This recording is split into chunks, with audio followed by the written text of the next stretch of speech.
Ram sir, Indurikar Maharaj हे त्यांच्या कीर्तनातून जे भाष्य करतात मुला मुलींसाठी असो दारुड्यासाठी असो, ते किती प्रमाणात योग्य आहे? तुमचं मत काय ह्यावर? तर महाराजाविषयी एवढं भाष्य करणं मी काही खूप मोठा नाही. कारण आज जर लक्षात घेतलं तर मुलांचं आणि मुलींचं वाईट मार्गाला जाण्याचं प्रमाण खूप जास्तीचं झालेलं आहे. तर याच्यावर एवढं सांगू शकतो की मुलींना आईचा सहवास जास्तीचा लावला पाहिजे, जेणेकरून मुली वाईट मार्गाला जाणार नाही. कारण मुलींशी सातत्यानं चर्चा केलं पाहिजे, आईनं केलं पाहिजे, वडिलांना केलं पाहिजे. दिवसभरामधून कमीत कमी अर्धा पाऊण तास पण सातत्यानं केलं पाहिजे.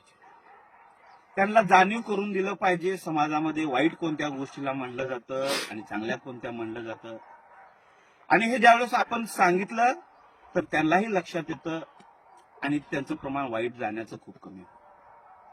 आणि मुलांच्या बाबतीत एवढं सांगतो की आज मुलं खूप वाईट परिस्थितीला जातात. आता येणाऱ्या काळात